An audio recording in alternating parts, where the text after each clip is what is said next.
Okay, so hello everyone. Good evening, morning, afternoon, from wherever in the world you are joining from. It's Muhammad Ishan Dakhi here with you, joining you from Dubai, UAE.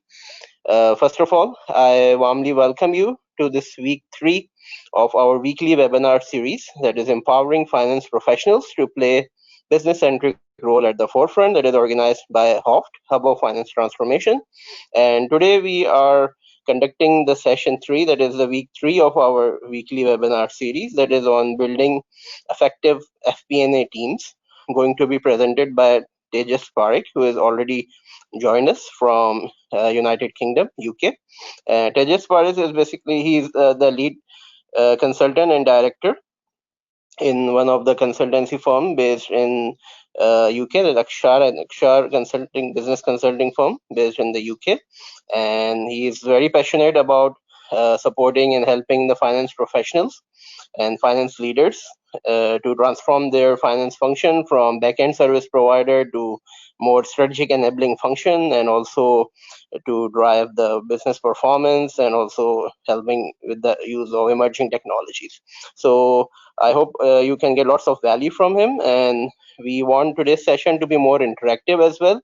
So just I would like to quickly tell you about the logistics of the webinar as well. It's going to be a 1 hour webinar, and we will have a Q&A session at the end for the last 15 minutes. But during the session also, Tejas is highly interested to invite the questions from your side. So if you have any question during the session, we advise you to just drop your question in the chat box, and we will try to address and cover as maximum question as possible during the session. Just during the session, I suggest you to please keep your mics on the mute mode, and keep your camera off also, in order to avoid any distraction or traffic on the screen, so that we can conduct the session very smoothly. So those of you who are joining our webinar today and didn't get chance to attend it previously, just I would like to quickly tell you about our platform, that is HOFT, Hub of Finance Transformation, who is the organizer of this weekly webinar series, and it's based in Dubai, UAE. So this, as you can see on your screen, this is the vision and mission of HOFT. It's solely formed to support the global community of finance and accounting professionals who aspire to transform themselves into the role of finance business partner, ultimately to strategic finance leaders. And our mission is to basically build a global network and community of highly polished, tech-savvy, and strategic-minded accounting and finance professionals with a unique ability to add tremendous amount of value to their employers, businesses, as well as to their families and communities. So our ultimate aim is to create, nurture, and maintain an environment of growth, challenge, and unlimited potential for all those around us. As you can see on your screen, these are our core values. And I will just also want to give you some idea about our HOFT strategic finance leadership framework that is based on the 6 main pillars, as you can see on your screen. This including financial leadership, on the left hand side is personal and public leadership, then technology, strategic, and operational leadership. So all of our summits and conferences in the past, and as well as this summit, is basically based on this strategic finance leadership framework. And we try to give flavors from each of these pillars during our session. And even today's session, Tejas, he will be covering from the financial leadership part, from the strategic technology leadership as well. Because as you know, in order to create a positive and strong impact and influence as a strategic finance leader, first of all, it all starts from your own self, right? That the personal leadership. So if you are not able to influence or manage or lead your own self, then you cannot lead others, right? So the personal leadership, that includes things like personal branding, your emotional intelligence, your ability to control your emotions and to understand and manage the emotions of others, right? When you reach to the senior level position, you have to be highly emotionally intelligent leader, right?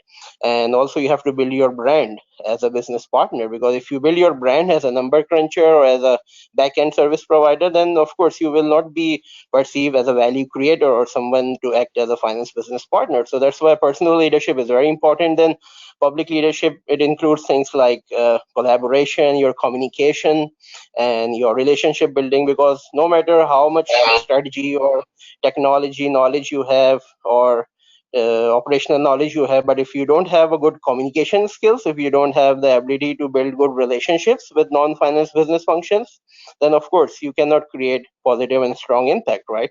Then of course the technology part is very important. As we know, this is the center of excellence. We are living in the era of digital emerging technologies. So as uh, lots of surveys shows that FP&A leaders or FP&A professionals, they consume significant portion of their time in data collection and data gathering and analysis. And of course, if they're involved in these traditional tasks, how they can act as a business partner, right?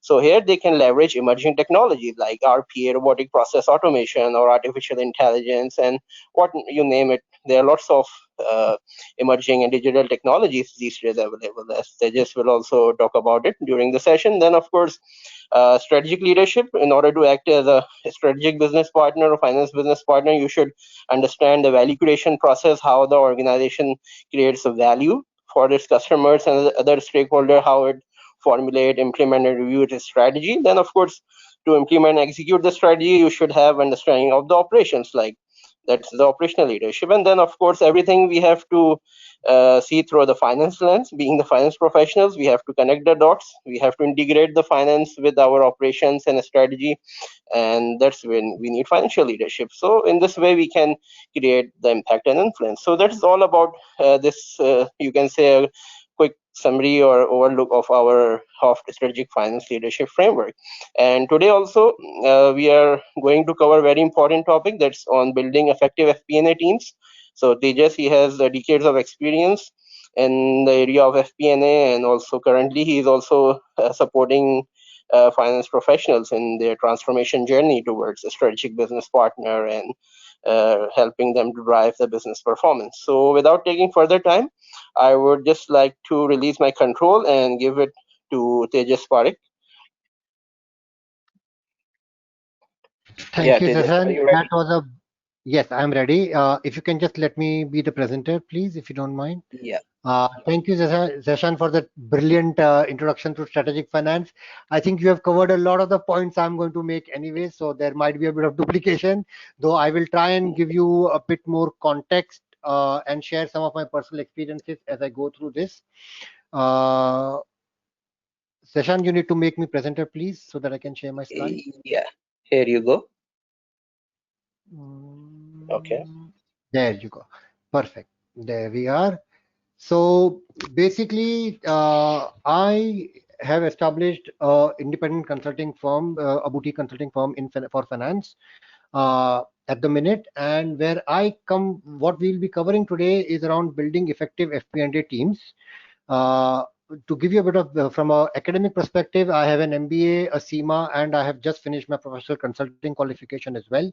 There are a couple of other certifications I'm already still working on. So it's a life full of learning. Who am I? This is what I feel I am reasonably proud of saying that I've achieved over a decade.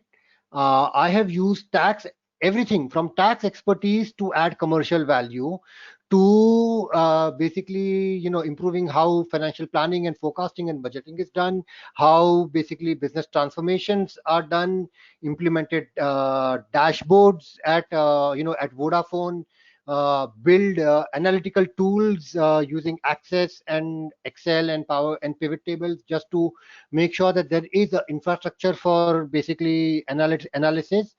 Because what I have always found is that we talk about reporting a lot, but people forget that there needs to be a space for creating the infrastructure to do analysis, and that dedication is sometimes missing. I have obviously proudly delivered Center of Excellence for FP&A in EMEA within GE Healthcare.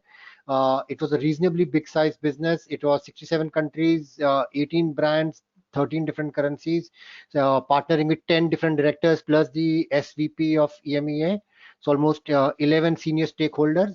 And I think with a team, we did that quite well. I got an award, CFO award out of it as well. Build investment appraisal models. So I've done basically modeling, budgeting, even repatriation of work. So I never thought we would start repatriating work from offshoring BPOs already, but apparently it's already happening. So I've been lucky enough to be a part of one of those.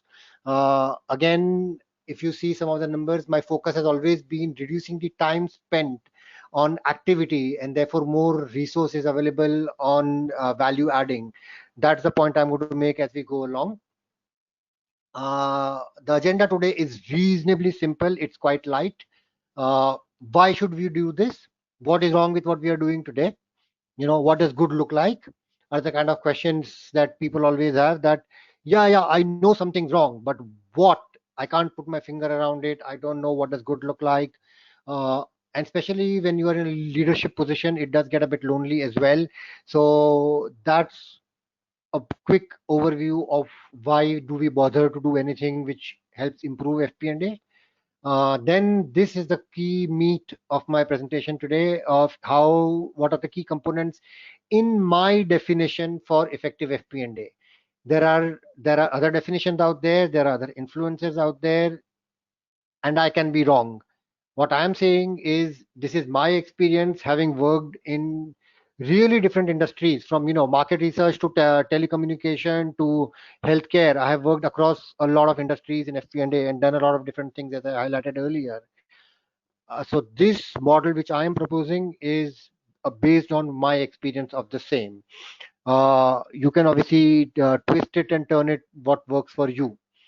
And then I will be going through a bit of skills, of what skills I think are important as you go along through this journey. And I will share some behavioral traits and some thought, plant some seeds of thought as we go along, to see, for you to have a think about when you go away from this. Hopefully, it gives you something to think about. That's the only thing what I'm trying to achieve out of this presentation, is give you guys some things to ponder over as you walk away from this. Why bother? As Seshan also highlighted earlier, right? Only 26% of time is spent by finance people to drive action, okay, to drive insights. Whereas in a in a best in class organizations, you should be spending up to 80% of your time only on adding value. Now imagine what a difference that can make, right? Almost more than 3 times of your time if you're spending in trying to add value. How much value can you add onto your business? So that is what I think is very, very critical, and that can be achieved by the next one which is in there. So in best in class organizations, again, if you look at that, right, 80 and 20, they only spend 20% of time in data gathering. All the rest of the time is in insights, value addition, action driven, driving actions. So that is important for anybody to achieve. I think this has been one of the key things which I've tried to achieve in every finance organization that I have ever worked for, as compared to spending 45% of your time, or almost half your time, trying to gather data. Where is the number? Can I trust the number? Does it reconcile? Instead of doing all of that, you should be able to do it in 20% and then spend much more of your time there. 56% of organizations base, versus 80% is based on data. We should all be trying to drive our organizations, our businesses, no matter what size, whether you are less than a million, or whether you are 100 million, or you are like a GE Healthcare, which is multi-billion, right? You should try and drive the organization to make decisions based on data, because there's a very famous saying that, in God we trust, everybody else brings data, right? That's what I truly believe in, that everybody else come with numbers. Don't talk to me about your gut feelings. 17% of organizations have integrated ERPs, whereas actually best in class companies have 60% ERPs. And if you really actually connect all of this, they are all interlinked.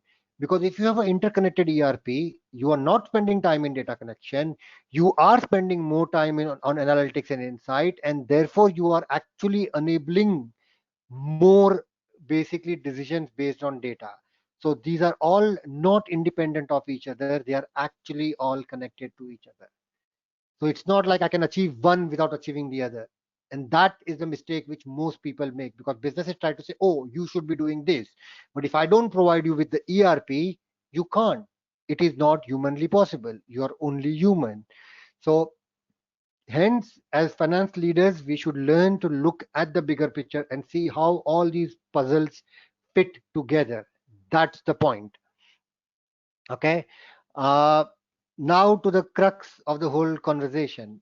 What, according to me, are key components of effective FP&A? Efficiency first. But this is a discussion of effectiveness. So why are we talking efficiency? I will, trust me, come to that. But let's focus on efficiency for now. So what is efficiency? Efficiency for me is a very simple thing. Doing the things right. Okay. Are you doing them efficiently enough? Do you need to do everything that you're doing? Can you do it faster? Can you do it smarter? That's what this is about. How do you achieve efficiency? You achieve efficiency by better leveraging people. So again, the example I would like to share over here is when I was at Vodafone, and we had an investor relations document we needed to put together. I was doing the B2C side for the whole group, whereas there was somebody else doing the B2B. The problem was there is a disconnect. Her focus was only, the lady was doing it on the other side. Her focus was only on, let me get all the numbers, let me manipulate the numbers, let me adjust the number. No, the mindset needs to change. That mindset is not, and that took us 6 to 7 weeks. That's not how it should be done. We re-engineered it, we worked together, I helped her change her mindset.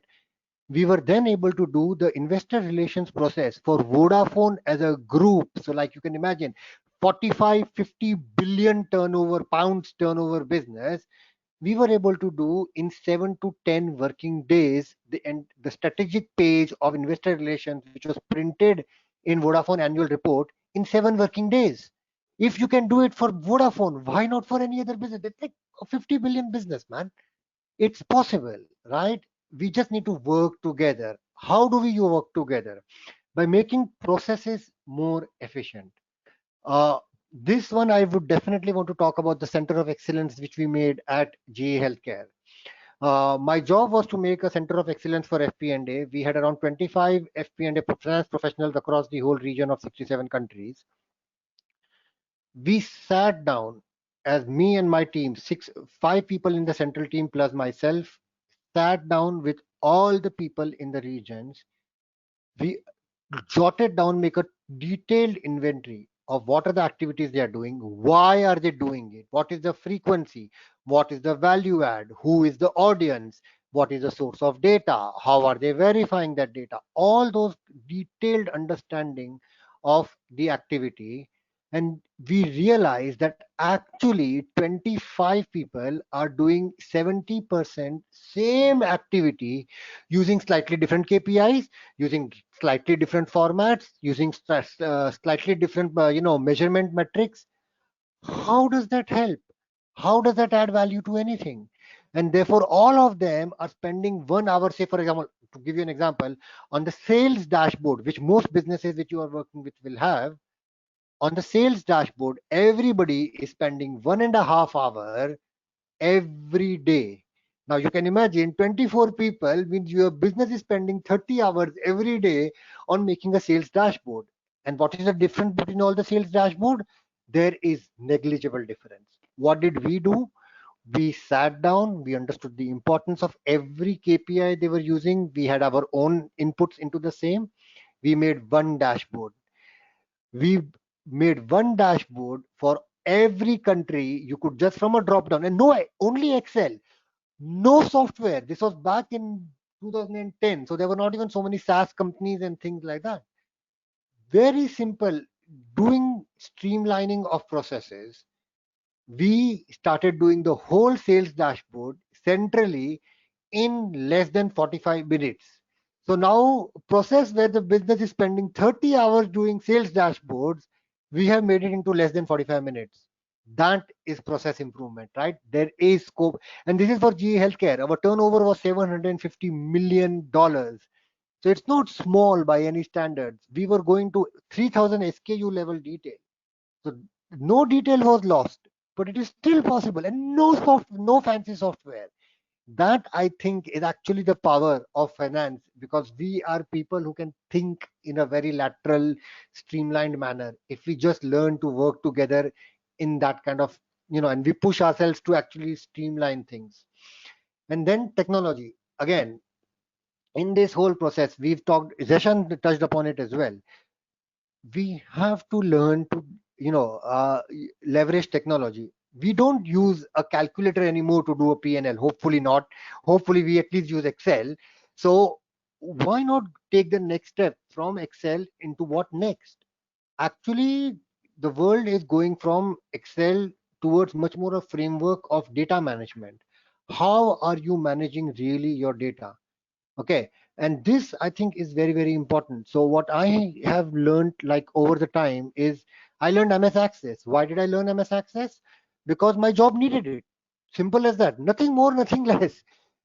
I have learned Power Pivot, Power Query, Power BI. Why? Because job needed it. We need to learn to leverage technology to free up time so that we hit that 20% mark, where my efficiency means my day-to-day activity basically only 20%, is only 20% of my activity, rather than, then I get 80% free time to actually do value add activities, which is what I'm going to come on to. Mohammed, I saw your question. You are right, you don't need the same level of technology for everybody. Yes, Zashanto touched upon RPA, AI, ML. Yes, I love all of it. Machine learning is beautiful. Our robot process automation is beautiful. Do you need that for every business? If I go to a 1 million or a 5 million business and say, oh, you need to invest in AI for finance, they have limited amount of resources. Should they be spending on expansion, or they be spending on making finance more automated? Of course they should be spending on finance, on basically your business expansion.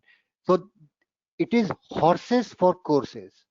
You should leverage technology, yes, but right technology for the right size of the business. Okay, when your business is 1 or 5 million, MS Excel is enough in a 1 million business, I think. 1 to 5 million business or a 10 million business, Access databases just do fine. When you go beyond that, a Power Query, a Power Pivot should be enough.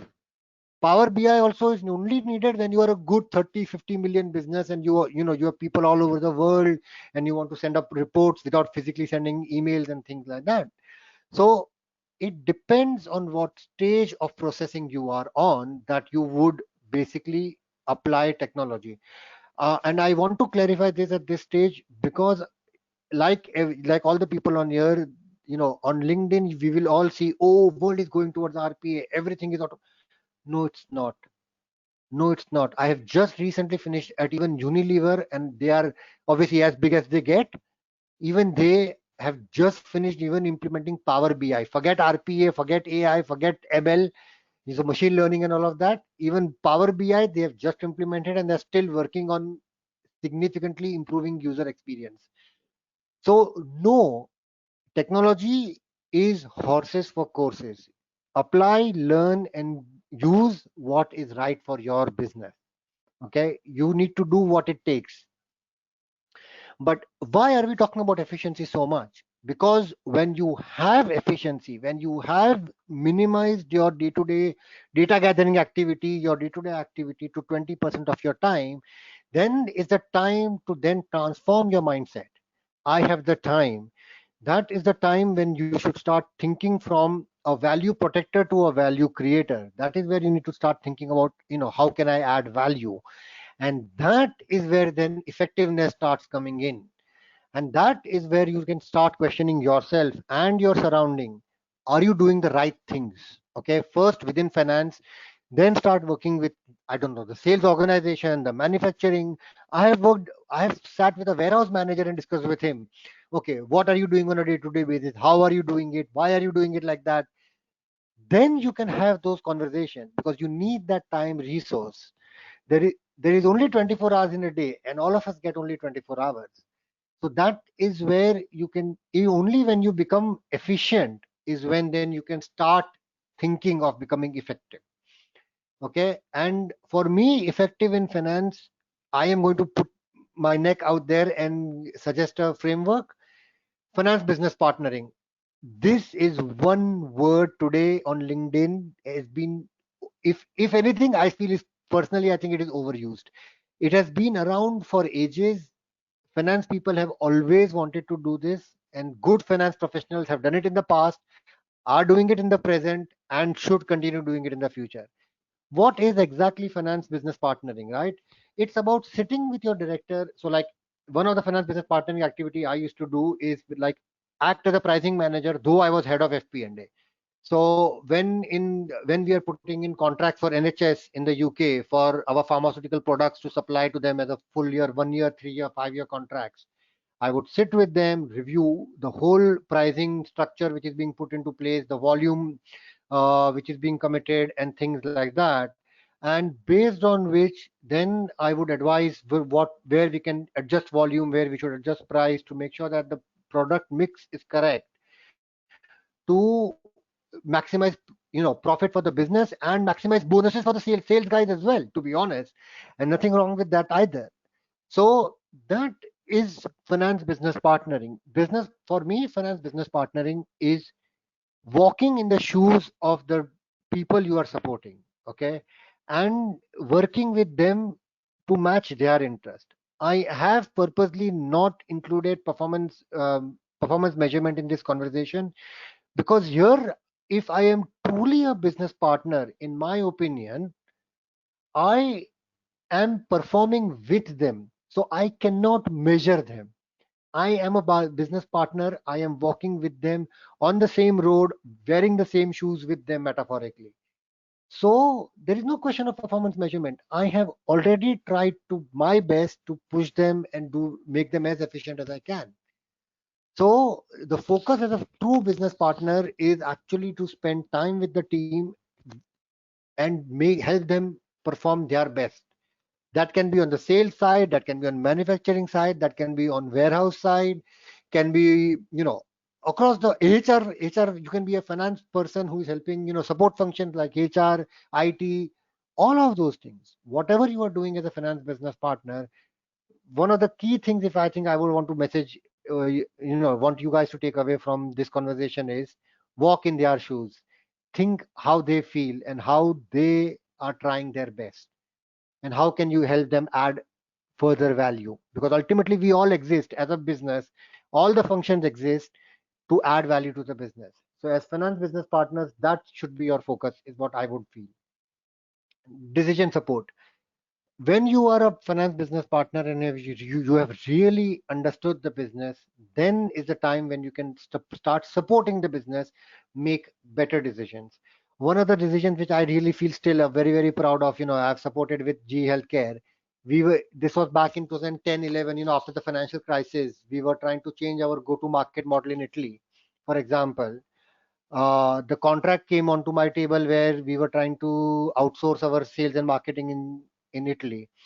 And when I looked at the contract, I realized that they are asking for more discount on a couple of products, which I was fine on giving if I got better volume commitment on the third product, which has 80% profit margin.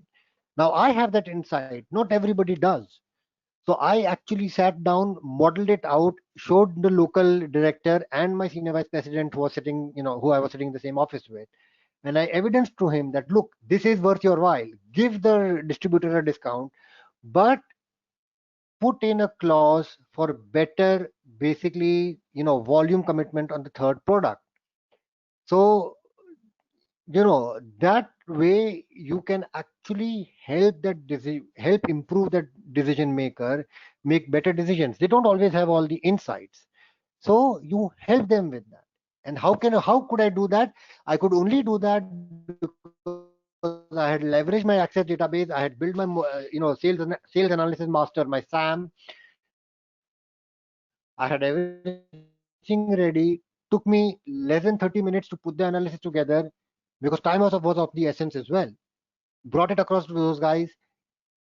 Trust me, my SVP was like, this makes a lot of sense. Let's talk about this.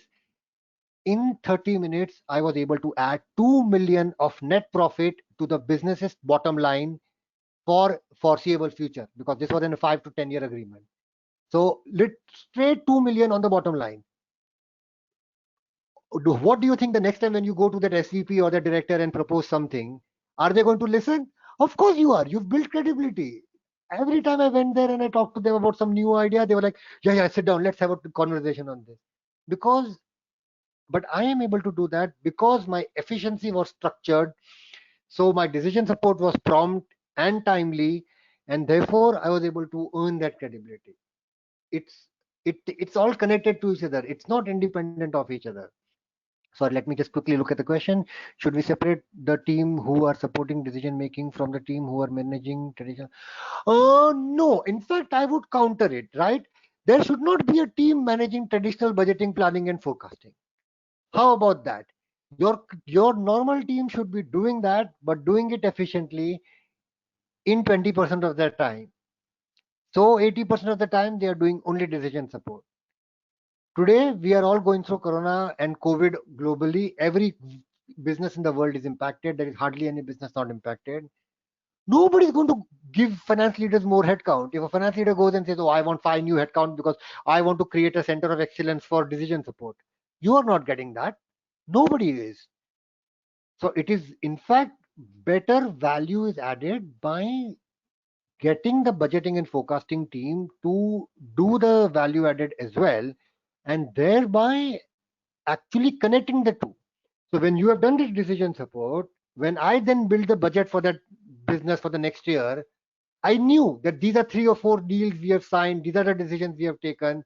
Where is that in my budget? Where is the improvement in the profit? In the profit, where is the margin improvement? Obviously, because I am a part of the decision support activity, I have become better at my budgeting and forecasting activity. I have become therefore better at my reporting activity as well. Business is like, it's a net. Everything is connected to each other. So it is better that we don't segregate it, and it is better if we empower the FP&A team to wear all these various hats in a smarter manner.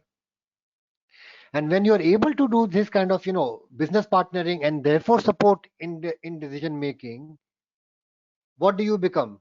You pretty much become basically a strategic business partner. Because then when we were trying to restructure the region or restructure the business or any such activity of, offshoring or outsourcing, you will automatically get invited to the table. Because again, just to reiterate myself, you have shown mastery that you can do your day-to-day job in a very efficient manner. You have shown that you can earn the credibility and earn the seat on the table, which then means you have automatically earned the position to be a strategic business partner. Okay, and that is where then people will even your leadership team. And I have, trust me, GE Healthcare, Vodafone, Unilever, you get some of the toughest leaders. They do no nonsense conversations. I have had VPs and directors tell me, 10 seconds, if you don't make a good point, get out of my office. And it's not like they hate me, they love me, they're still in touch with me even after I've left my job, but they are taskmasters. Okay, so to be that strategic business partner, I have had to have this process in place. I have had to earn the credibility, and then I go into their office as a strategic business partner and say, I think Hadi, you should do this, or I think, David, you should do that. They will only listen to me because I have done all this hard work. So lots of people, I remember in Stuart's conversation as well, somebody asked the question of how do you get, your bosses to listen to you? They shouldn't listen to you. I say they shouldn't listen to me either until I earn it. Because when you earn it, they will listen to you. Because assuming that their aim is same as yours of adding value to the business, then they will listen. Sorry, what tech you recommend for future FP&A professionals?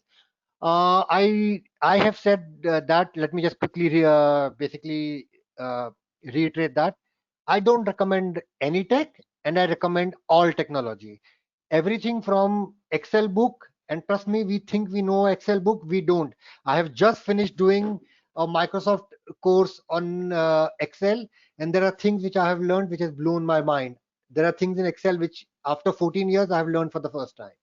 So it is about learning Excel to learning machine learning, RPA, AI. Learn the technology relevant to your business, your function, your specific requirement. because we all on this call and later on in YouTube when people will choose to watch it later as well, you come from a different country, you come from different industries. The even within the industry, your business is at a different maturity level. So if I turn around and tell you, oh, everybody should learn RPA, or everybody should learn machine learning, or everybody should learn about artificial intelligence, sorry, I am wrong. And anybody telling you otherwise is wrong. You should learn technology as an evolution based on what is required in your business. So I started my learning with Excel. I learned Access. I then learned Power Pivot, Power Query, Power BI. I am relearning Excel because there is apparently data models and there is cube functions, and then there is OLAP formulas and DAX formulas which I didn't even know existed, which means you can do a lot more in Excel than you can think. So learn what you need based on your business. Okay. And then if you need to learn RPA or need to learn machine learning, learn that as you go along. Yes, I do think center of excellence models will go up because businesses have got to a position where they don't want to have fixed cost more and more. So even I, as a consulting business that I have set up, I offer basically FP&A as an outsourced service. So I don't do your accounting and tax, but I do your FP&A for you as an outsourced service because there is a demand for that. Businesses don't want to have fixed headcounts. They want to have that flexible relationship. That way they can maintain quality of service. And I feel that business independent people like myself who are confident in the service they provide, they will go into a COE kind of organization and say, I will rather maintain a quality of service, because fixed cost businesses will try to reduce, especially with this whole COVID and the recession which will follow. I think that will happen more for sure. That's what I hear, and that's what I'm getting from the CFOs and the directors that I'm talking to. But again, even after becoming a strategic business partner, what do we do next? I have now become a strategic business partner. Go back to efficiency. It's a cycle, because when you become a strategic business partner, you know the questions the business is asking, you know the insights that the business wants to look at. Go back, empower your people, process, technology to deliver those things more efficiently. So you again then have some more space.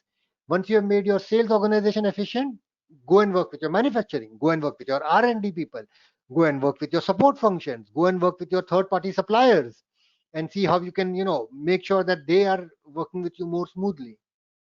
There is always, and then by the time the business will grow, so again go back to your sales function and see if that is evolved as well, and can you help them again. So this is a cycle. In my vision, in my experience, you are never done. Okay, there is never a point where you can say, oh, now I have got to a point, I am the boss. The people who in finance organizations have done the same role for 10 years, 15 years, get to that professional lethargy and say, oh, I have done this for too long, I know everything what I'm doing. And that is where then finance starts losing credibility. That is where then finance becomes a support function, because you're doing the same activity again and again. You will get outsourced. Don't want to get outsourced, then you need to be creative and go back, and then come back and add value. Go back, make it efficient, come back, add value. That's what you need to do to actually stay ahead of your game.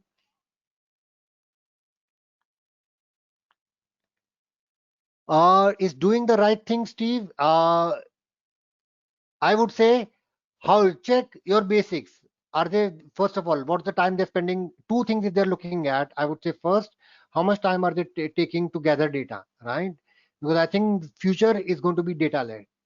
So is your FP&A team managing data correctly? If they are, then they are doing the right things. Secondly, when is the last time when they came to you with the initiative and they came to you with the insight which you or the other business functions didn't have?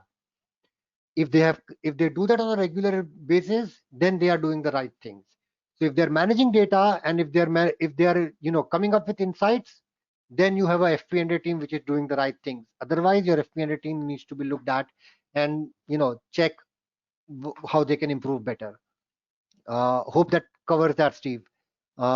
Is automation going to affect FP&A professionals, or do you see automation? Yes, I do see FP&A automation becoming a big thing. So automation becoming a big thing in FP&A, and I think I am a promoter of that. That is why I'm going back and even learning Excel, because if there is a data model out there, which means I don't have to sit and gather data, I can spend much more time analysis, then that is what I want to do. The title of FP&A is Financial Planning and Analysis. Nowhere does it say data gathering. I don't think in the title it says data gathering anywhere. So why should I be worried about it? Actually, I want automation, and I would say everybody should, every FP&A per professional should want and embrace automation so that he can do more analysis. You will drive value by analysis. You will not drive value by gathering data. If you think, by hiding behind budget, oh, my budget cycle is 6 weeks, and I've seen in Unilever when I started, they had a 6 week budget cycle. If you think you can hide behind a 6 week budget cycle, you will get replaced. Trust me, finance, because even the finance leadership, right, when you go right to the top at CFO level, they are under tremendous pressure. They are under pressure to reduce cost and do things more efficiently. Now, as a finance professional, we can fight our leaders or we can make their hands more powerful. I would say make their hands more powerful, right? Before your finance director comes to you and says, how can we do this smarter? Can we need to reduce the headcount? What I reduced the headcount at Unilever from 4 people in India doing the budgeting over 6 weeks, 1.5 people doing the budgeting in 7 working days. How did I do that?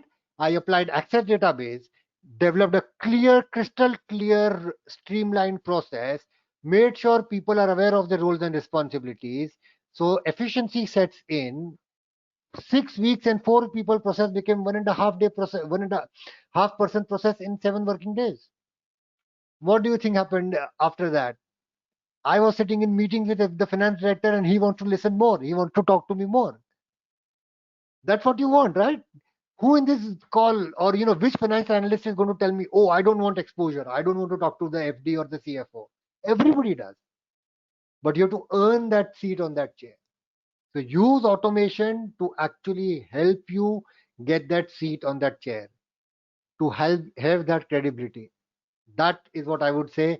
Actually, automation is an opportunity for all of us. You should embrace it with both arms. Uh, if we don't have any further questions on this section, then a little bit more about skills. Okay, so one of the questions I think Mohammed raised when we were on LinkedIn was about skills on FP&A. One second, we have a quick question. How can FP&A integrate financial planning? Yeah, sorry. How can we integrate financial planning, strategic, and operational planning? Brilliant example I have on this one. When you asked this question even on LinkedIn, I was at Dixon's prior to joining Unilever. I sat down with the warehouse teams to see how they were basically planning their warehouse shifts, how they were organizing their staff. So that is the bottom level of operational planning. That is what I leverage to make financial plans. So for me, and in my interpretation, financial planning doesn't exist. Financial planning is just financial interpretation of operational planning. Okay, so I will repeat that one more time just so that it is very clear. Financial planning is a financial representation of operational planning. I was supporting the supply chain element of Dixon's. So I sat down with their operational leaders, understood how they are planning things. And all I then did is, okay, if this is how you're going to plan these things, what does that mean financially? That's it. So there's nothing magic that I did independently. And then with that financial summary, I was able to align that to the strategic objectives of the business. And the question was raised, are we meeting the strategic objectives? Where can we do better? And I took that messaging back through the financial planning into operational planning activity and said, okay, we need to reduce cost in this and this. So we need to reduce the cost of overtime. We need to reduce the cost of basically third party contracting. To achieve those two strategic goals of cost cutting, I identified in financial planning of what are the areas where we can cut these costs, and sat with operational planning people and said, okay, how are we going to achieve this? We are going to change basically the shift patterns in the warehouse. Instead of 4 by 7, so 4 shifts in a 7 working day week, in a 7 day week, we will give people 5 shifts in a 7 working day week, increase people's salary. Let me repeat that: increase people's salary to reduce overtime pay, reduce contractor cost, and therefore achieve strategic goal. Overall, we saved the business around a million and a half in overtime pay and outsourcing cost by increasing permanent staff salaries. That is the power of actually connecting these dots together. Do FP&A need to understand deeply non-financial KPIs? Yes, you do. Absolutely do. You do. Because the non-financial KPIs of the business, like sales, marketing, HR, operations, are what is driving business performance. And what finance is only the financial representation of business performance. We have to remember that, right? If you really go back to an old textbook of accounting, it says accounting is a recording of business activity. So that is what it is. You are just recording business activity. The activity is being performed in the sales, in marketing, in operations, in the warehouse, right? In the manufacturing factory. So in the R&D team, and therefore you need to understand how they are doing it so that you can actually measure and better manage business performance. One of the key, like one of the things I learned when I was doing the sales, when I was supporting the the supply chain organization at Dixon's, one of the key metrics was basically how many products can they pick up from the shelf and put on the truck in a day. The target was around 17, 18. The reality was over last 2 years, they've only maximum been able to do 13 or 14. How does that matter to me, Tejas? That's a non-financial KPI. Yes, but based on that, based on the volume of the activity that of the products that I'm expecting, I can then back calculate what's the headcount requirement, back calculate therefore what's the salary cost I'm going to incur, and therefore how am I going to model that in my financial planning. Otherwise, what will I get is a bunch of numbers from my warehouse manager telling me my salary cost is going to be 20, I don't know, 200,000 or 250,000. What does 250,000 mean? It doesn't mean anything. When does it start meaning something? When I say that 250,000 is a cost for 100 people or cost for, I don't know, 20 people, then it starts having meaning. And hence, if you really want to be a efficient FP&A, want to be a strategic business partner, support decision making, then you need to understand non-financial KPI. I think that's the only thing to understand, because when you start understanding that, then you really understand business performance, and that is where then you will start understanding where the finance is going. That's your predictive finance, because I know what is going to happen when my volume goes up. And for that, you don't need AI. That is where you as actually human beings have advantage over AI. So we shouldn't lose that actually. Okay, some of the skills that I think are important from a future FP&A perspective. Okay, and I'm going to make some controversial statements, so please forgive me. I think actually accounting knowledge is becoming lesser and lesser important, because I don't remember the last time I've sat in a meeting room where somebody's asked me, "Oh, can you explain to me IFRS 13 or IFRS 15 and how does its depreciation policy work?" Nobody cares.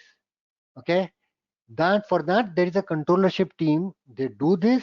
I respect them. I love them, but that's not FP&A. So remember, the focus here is FP&A, and therefore accounting knowledge is important. Knowing your P&L, balance sheet, cash flow is a given. Otherwise, you won't even be in FP&A. But that's not what the focus is on. The focus is on, are you proactive? Do you work smart or do you work hard?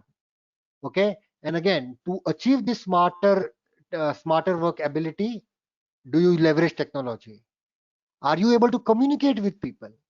Okay, when you go and talk to a warehouse manager, you can't start talking of P&L and L and a cash flow, right? He doesn't give a damn, trust me. I'm sorry for the language, but he doesn't really care.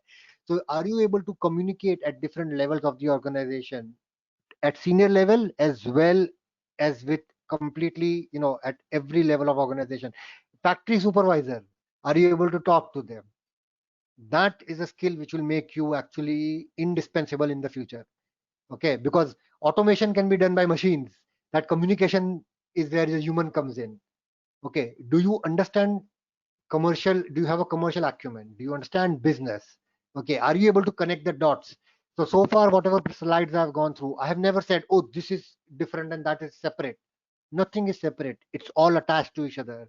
And do you have that level of understanding and commercial understanding of how all this fits together? Okay. Business partnering, I am making a controversial statement. I'm saying it's a yellow and it's a sideways movement only because I feel I have practiced business partnering for last 13 years, 14 years. I think people before me were practicing it, people in this generation are practicing it, and people in the future generations are going to practice. It's always going to be there. It's indispensable. So this I don't think is new. Okay. I think technology and smarter is new. Proactivity is new. Business partnering has always been there and that's expected out of you. Analytical ability, if you're joining an analysis team, and I again, right, leverage on analysis, then you have to have analytical ability. If you come with analytical ability and you say, oh, I'm doing something new and I'm innovative, you're not. Okay, you've joined the analytical team. That's a part of your bread and butter. So hence I have gone with yellow on these two only because I think these three get you even an entry into the door of FP&A. It's this is what makes you a winner in that room. That is how I segregate this. This last section is my favorite. I've just put it in because it's something I want to reflect with you guys. Some behavioral tips. Ask why. I know Seshan put out a slide a post a few weeks back. So I'm going to caveat this and say ask why, how, what. But basically the focus here is not the why, the focus here is the question mark. Ask questions. If you really want to be successful in FP&A, ask questions. I am yet to meet a non-finance person who has objected when I have asked questions. They in fact like it when finance takes interest in their functions. They appreciate it because otherwise they think that finance people are too, snobbish and they are up nose and they don't want to interact with other people. We are not, and they are not. They are just as human as we are. Go and talk to them. Sit with them over a coffee, you know, or over any other drink that you prefer, and have a conversation. Ask, be curious. I think that is very, very important. Once you ask questions and you understand what is needed, do what it takes to deliver. Okay. This is my answer to every technology question which is always asked to me. Oh, should I learn this? Should I learn that? Don't learn anything and learn everything. Learn something with a purpose. Okay. Learn because it helps you deliver something. That's what I say. Therefore, do what it takes. Be open to new skill learning. Do what you need to do a brilliant job. Sorry, there's a question there. Do you think data science is a part? I think so. Again, data. I have listened to a few people talk about data scientists. I have listened to the Generation CFO meetings a couple of times on data science as well. I still struggle because I feel that a lot of the things that they cover in there is been stuff that I have already been doing as a part of FP&A.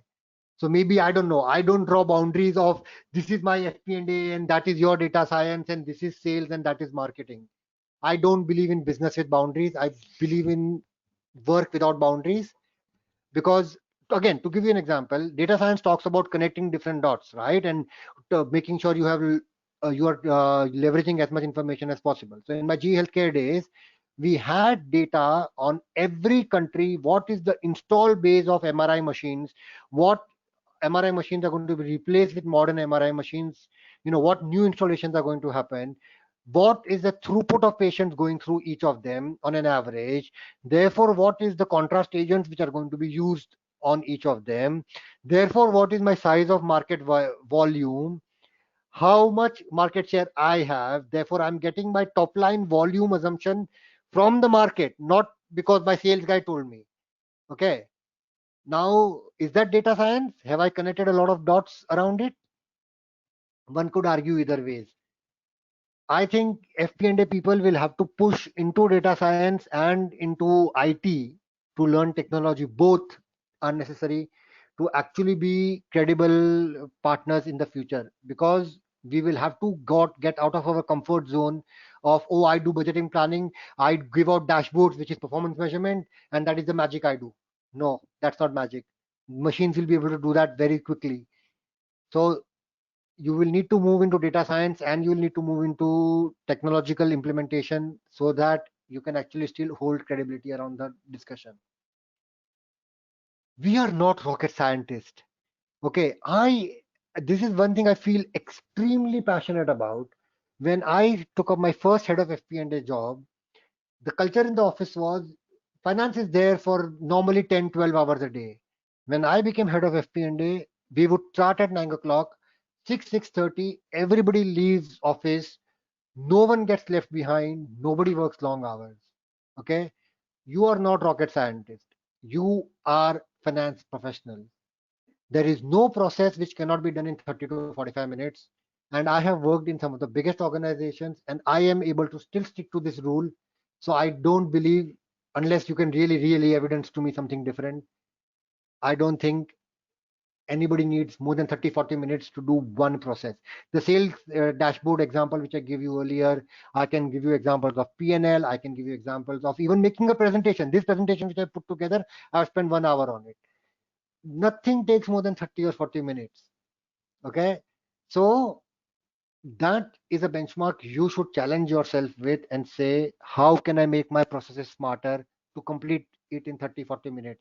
Because then you can expand your scope. You see, so if you go back to the previous discussion we had, then you can expand your areas of influence.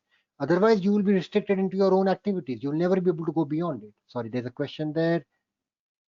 What do you think are one or two top innovations taking place in FP&A today? I think this whole SaaS softwares which are coming up, I am particularly very impressed with Vena Solutions, what they have come up with. I've seen them. I've seen a couple of others as well, but I really do like what Vena have come up with, where they are keeping Excel as your base while they are doing a lot of other things around it. So technology, I think, is, top of innovations which is coming up. And then again, this whole data science conversation and AI and RPA conversations, I am a big supporter of that. So what I'm trying to again say is, your basic bread and butter activities of budgeting, forecasting, performance measurement, reporting, all of that should be automated using Vena solution kind of solutions, or BI or Power BI, Power Pivot, Power Query kind of activities. And then you should start thinking about encroaching into controllership and saying, okay, can we RPA, I don't know, the AP, can we RPA, AR, your AR and things like that. So that you can actually expand your area of influence and will make us as finance professionals more employable. So that's the areas of innovations which are happening, I think, because our skill sets are being challenged. That obviously has already been covered now from all the conversations and the questions we've had. Push outside your comfort zone.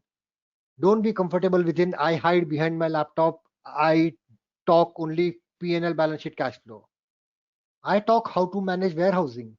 I talk how to manage truck route planning through Scotland, so that we are able to deliver things more efficiently at Dixon. You talk what you need to talk. Push outside your comfort zone. Learn new things. Going back to be curious. Okay. Make things simpler. Same messaging which I gave earlier as well, right? Make things simpler, add value. Leave things better than how you found them. Because again, I wouldn't advise anybody to do the same job for more than 18 months. I have never done a job more than 18 to 24 months. And I say, keep moving, keep it fresh, because that way you'll get a fresh pair of eyes looking at it. One of the things, practices I used to do within my team, every team meeting every week, we used to get together, and anybody who's taking more than 30, 40 minutes for a particular activity will come up with their process and say, I am struggling with this. Can you all help me? And then 6, 7 of us are sitting there. We all have different skills. I have a streamlining frame of mind. Somebody else has a macros frame of mind. People, we are all looking at the same activity from different lenses. We all are adding value. We brought this around. And therefore, I would say focus on adding value. And remember, the power of many is more than the power of one. That is very important. And that is why another activity which I used to always do as a FP&A leader is, rotate people between roles. So though I had a sales analyst and a P&L analyst separately, I would on a weekly basis get them to do each other's jobs, so they can actually constructively critique each other's activity and help each other do better. Okay, have that open environment of healthy competition. Otherwise, we all become dysfunctional teams which perform in silos, which is not very helpful. So breaking those silos and those barriers are very, very important. To simplify process, how do you counter existing SOPs? You tear them up. Sorry, Indranil, if I'm being very blunt, but that's what I have done. If somebody tells me, oh, we have always done it like this is the SOP I have, I've told the SOP, I don't have a SOP. Now explain to me, why are you doing it? SOP tells you what you should do. It doesn't tell you why. So understand why. Okay, every step of the process, if you understand why, there will be ability to streamline it. And more importantly, in my experience, if you take 10 processes and you read the SOPs, you will realize that you don't need 10 processes, 3 can suffice. Okay, because it's not the process which is important, it is the KPIs which are important, it's the insights that the process is generating which is important. Can I generate those insights without the 10 processes? That's the way to think about it. That's what's brought me success. That's what's got me hired as a consultant, touchwood, with quite a few organizations and few really big organizations, because they're like, you know what, we like the way you think. I want to deliver the KPI, the insight, the value add activity. Doesn't mean I have to walk the same path my predecessors have. Don't care how I get there, as long as I get there. That's the way to think about it. And prepare a SOP, prepare a fresh SOP, prepare a better process, and serve it up. Out of 14 years of my career, I have had good 10 or 11 bosses. Only one didn't want to change things, didn't want to listen to better ways of doing things. So that's like minority, I would say. Most bosses, if you go and say out of 10 processes, I can do it in 3 processes, you get the same output. This is the steps I'm proposing. What do you have to say? They will say, yes, let's do this tomorrow. Let's do this today. Let's do this yesterday. Okay. Oh, I've run over. Sorry, I always run over. My bad. It's 7 o'clock. Any further questions? Yeah, thank you very much, Tejas, for such an insightful session. And I think you have covered, I think, almost all the emerging trends that's happening in the FP&A field, including the technology. And I completely agree with you on the technology part. As you mentioned, of course, it depends upon the company and their budgets and the size of the company industry. And of course, there are lots of technology available. Even the Excel is such a powerful tool. I am also leading the FP&A in one of the UAE federal government entity, and we have completely transformed our FP&A function. We have implemented Hyperion, and we have integrated it with Oracle ERP. We have implemented Tableau, and lots of visualization tools are there.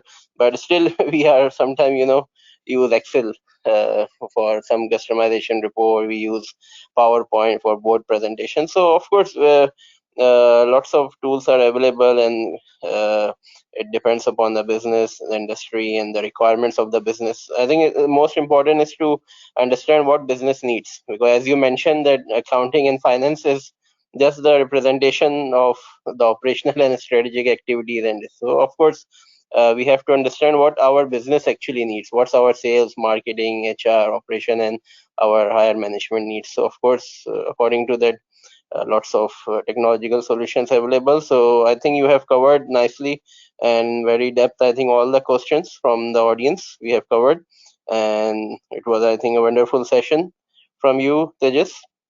Thank you And so if you much for have any, having me. I really appreciate you giving me the opportunity to share my thoughts. These are just my thoughts. I could be wrong, guys. You can please come on LinkedIn and tell me if I'm wrong. yeah, anyone have any question, comments? Of course, Tejas is available on LinkedIn, or you can send us email also. We can ask question and address as maximum as we can. So I think that's all from our side. And thank you very much. Thanks a lot, Tejas, for your time and for such a wonderful, insightful presentation. on FP&A. And thank you all the audience as well. Thank you for making it so engaging, guys. You guys are the winners on this one, not me. I think you guys made it really interesting and engaging. That which is what I appreciate a lot. Thanks a lot, guys. Thanks. Thank you very much, Tejas. Thank Thank you, you. Tejas. Thank you. Cheers.